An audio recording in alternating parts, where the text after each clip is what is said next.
A couple things in the House. One thing that we spent a lot of time on this last week was on the on a voter ID bill.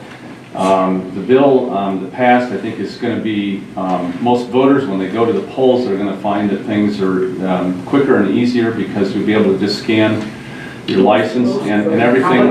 Most voters. And the voters that don't have IDs will be sent IDs automatically. They won't have to do anything to do it. If it's in it, I often hear issues with folks that may have families in a nursing home, for example. If someone is confined to a nursing home, they will not need an ID. So I think most of the concerns that originally were with the bill have been addressed. One of the things that has been talked about a lot is whether or not we're disenfranchising anybody, and I would point out to folks that the Democrats passed a photo ID back in the first year I was in the legislature back in '07, and I haven't heard of any instances of anybody being disenfranchised because people have to show a photo ID if they show up on election day. The bill we passed actually is not technically a photo ID. It's, although if you show your driver's license, obviously that does have a photo on it, but you wouldn't have to show that. You can also show essentially this registration card, which is very similar to the card that the auditors currently send out for free now, which actually has a barcode on it, and the new card will have a special number, a confidential number for folks that, particularly for folks that send in an absentee ballot. And there's going to be some more assurance that absentee ballots will be a little bit more secure now than they are. I've heard from some county auditors that have talked to me about concerns that they sometimes see absentee ballots all being returned all at once from one family, and they know for a fact that some of the family members are not home. And so there's things like that. That's what an absentee ballot is. They're not home. No, I mean one person is voting for the entire family. How do you know that? That doesn't happen. How do you prove that? Well, what the ballot is going to have on it, it'll have a confidential number, and there'll be a signature. And the auditors now will have the opportunity now to actually look at the signatures and determine whether those signatures are So they get to pay decide. them for signatures for handwriting analysis classes then too?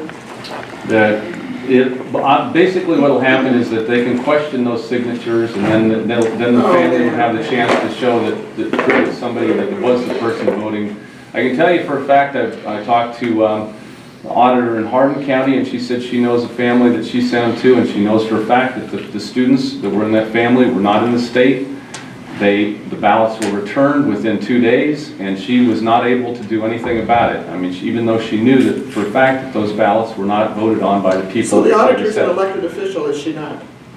That's correct, but Got it. there are currently, I think most of our auditors in the state work very hard to try and operate in a bipartisan manner. We have concerns that currently we have a lot of concerns that we currently have ballots that are rejected sometimes for reasons we don't know how many there are around the state. So there's a reporting system that any voter irregularities will be reported to the state of Iowa. So I think we'll have a better idea of how good our voting system has been. How many irregularities were future. reported this last Well, week? there is no reporting right now. It's not required. So, Well, for example, I know for a fact here in Story County there was somebody who voted twice, and it was never reported because the county attorney decided not to prosecute. And So how'd you know? Because I heard from somebody at the county courthouse. You heard told from me. somebody. Got it. Somebody, an official at the county courthouse told me. Well, Now, are you But this has addressing been- the this has fact been that there were studied. some This has absentee been ballots studied. in some places that were found after the election that weren't counted? That's all, that to me is a voting irregularity that needs to be addressed. yeah. So I would be curious, the details. Why were those ballots not where they were supposed to be? Why were they, why did they show up late? Were they legitimate ballots? I don't know. I mean, I don't know the details of that story, and so I couldn't tell you whether But that you know was the other addressed. story. Got it. Dave, Yeah. why is it that, in this case with the voting irregularities that we have, that we know about, you guys are not addressing, but you're addressing concerns that you have about voting irregularities that the rest of us don't seem to feel we have. You're wasting a lot of time on things that are voter suppression instead of getting people to vote. Isn't that the American way? Well, to I would argue. order people to vote?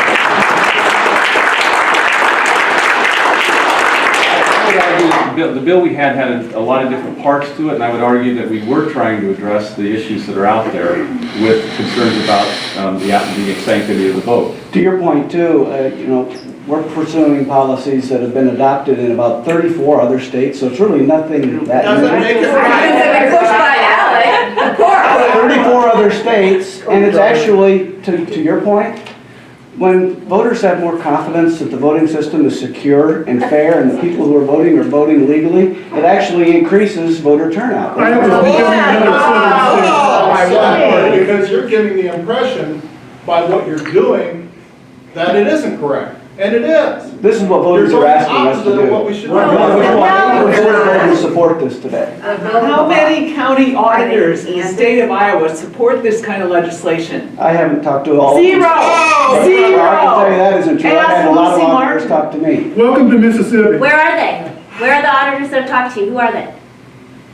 You can go Name and talk to them. them. Name names. Name names. I want to know who they were. This effort around the country is voter suppression. That's exactly what it It's is. passed in other Well, states so if because it- they're if that's trying what to showed suppress up. the vote. If it's voter suppression, then why was the bill that every Democrat in the Iowa House back in '07 voted for a photo ID bill? We got That was photo ID. College ID, not a state Any issue. photo. It had to be a photo though. Any. It had I've to never be been a asked for photo. my photo. The only thing that these kinds of things accomplish is it keeps voters who are not voting legally from voting. That's the only thing. That doesn't exist. It doesn't exist. Well, then what are we Is it complaining about? real?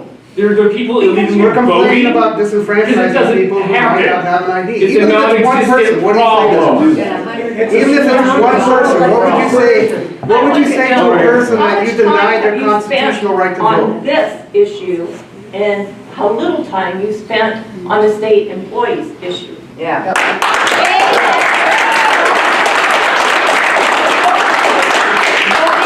Issue, and you spent so little time on a state employee issue.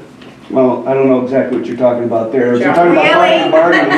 Collective bargaining. Well, collective bargaining was an issue Yeah, done deal, because it Pushed all by went Alec and hot. America's prosperity. in the Senate. Yes. We spent a little over 2 weeks on that. We spent 35 hours of debate on the Senate floor. I want to So- know, I have a question. How does it feel? How does it feel to sell your soul to the devil? Woo! Because you've stuck that money in your pocket. No. You've taken it out of mine. It's What kind of help, brother? You guys got. Well, let me tell you. It's called outfit. Let me tell you on the all of this talk about ridiculous talk really about Really? where the bill came from. Yeah. Go take a Okay, so look. who's in their Do house? not meet with Alec and Who's in there? Governor Brownstein signing law. Word for word. If we're not gonna allow us to talk, I mean, we can end this. You guys. You're gonna allow us to If talk? you're just gonna shout. Yeah, you're all shouting. How many times have you already met with Alex? ALEC people? This is Bill Dix's first time in front of the constituents. If this is, No, it's not. So, back to the question of where the bill came from. When the bill was first introduced in the House, back then it was House Study Bill 84, I believe it was. You go look at that bill and look at the bottom of it. There's a number at the bottom in parentheses, and it says 20. There was 20 bill drafts to this bill. It wasn't something that was just handed to us and we just gave it to a drafter and the drafter drafted it. This was a bill that went through a long process starting back in December of drafts and redrafts and changes and negotiations between the House, the Senate, the governor's office.